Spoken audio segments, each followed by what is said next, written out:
तो आज हम लोग एक्सरसाइज 5.3 करने वाले हैं आर डी शर्मा बुक का। तो क्वेश्चंस क्या बोल रहा है, आपको फर्स्ट टर्म कैलकुलेट करना है एंड कॉमन डिफरेंस कैलकुलेट करना है। ठीक है, ये आपका फर्स्ट टर्म होता है, सेकंड टर्म होता है, थर्ड होता है, फोर्थ होता है एंड सो ऑन होगा। तो फर्स्ट टर्म हमारे पास क्या है, -5 है। और कॉमन डिफरेंस निकालने के लिए क्या करते थे, A2 में से A1 घटाते थे। तो A2 का वैल्यू क्या होगा, आपके पास -1 होगा, क्योंकि इसको हम लोग फर्स्ट टर्म A1 बोलते हैं। A2 हो गया, A3 हो गया, A4 हो जाएगा एंड सो ऑन होगा। तो कॉमन डिफरेंस निकालने के लिए क्या करेंगे, A2 का वैल्यू क्या होगा, -1 और -5।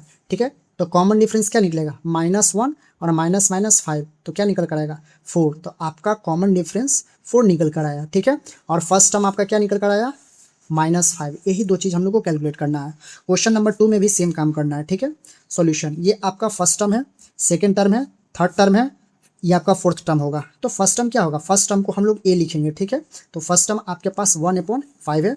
कॉमन डिफरेंस निकालने के लिए हम लोग करते हैं ये A1, A2, A3, A4। तो A2 माइनस A1 करेंगे, तो D का वैल्यू, A2 का वैल्यू क्या है 3/5 और आपके पास A1 का वैल्यू है 1/5। तो कॉमन डिफरेंस 5 का एलसीएम कितना होगा, 5 होगा। सेम रहता है तो ऊपर वाला भी सेम निकल जाता है, उतर जाता है। ठीक है ना, 3 में से 1 गया कितना होगा, 2, यानी 2/5, यानी D का वैल्यू क्या होगा, 2/5 होगा। तो फर्स्ट टर्म क्या निकला, 1/5 और कॉमन डिफरेंस क्या निकला, 2/5। क्वेश्चन नंबर 1 का थर्ड, यानी फर्स्ट टर्म आपके पास क्या है, फर्स्ट टर्म आपके पास है सर 0.3 और कॉमन डिफरेंस निकालने के लिए क्या करेंगे, ये आपका फर्स्ट टर्म हो गया, ये सेकेंड टर्म, ये आपका थर्ड टर्म, ये आपका फोर्थ टर्म। तो second term minus first term आपका कॉमन डिफरेंस कैलकुलेट होगा। तो A2 क्या होगा सर 0.55 और -0.3।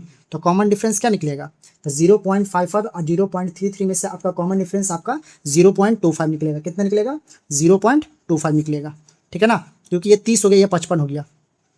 ठीक है ना, 0.25 ही होगा ना, 5, हाँ 0.25 होगा। ठीक है, यानी फर्स्ट टर्म आपके पास 0.3 हुआ और कॉमन डिफरेंस आपका 0.25 हुआ। ठीक है, अब ये क्वेश्चन और सेम क्वेश्चन है आपके पास। ये फर्स्ट हो गया, सेकंड हो गया, थर्ड हो गया, फोर्थ हो गया। तो फर्स्ट टर्म आपका A1 है, यानी -1.1 हो गया सर। कॉमन डिफरेंस निकालेंगे वैसे ही, first term, second term, third, fourth and so on. तो A2 माइनस A1 निकालेंगे, तो कॉमन डिफरेंस निकलेगा सर -3.1 -1.1। तो D कितना निकल कर आएगा, ये हो जाएगा सर -3.1 और ये माइनस माइनस प्लस हो जाएगा 1.1 निकल कर आएगा। ठीक है, तो इसका कॉमन डिफरेंस कितना निकल कर आएगा, निकल कर इसका कितना आएगा, ये हो जाएगा आपका 0 यानी 2 निकल कर आएगा, यानी -2 निकल कर आएगा। ठीक है, 1 ये माइनस है। ठीक है ना, यानी हम 31 में से मतलब कि 11 को घटा रहे हैं। ठीक है ना, या फिर ऐसे कर लीजिए ना, 1 से 1 गया तो कितना होगा 0। ठीक है ना, और 3 में से 1 गया ये। ठीक है, तो ये आपका कॉमन डिफरेंस कितना निकल कर आया, -2 निकल कर आया।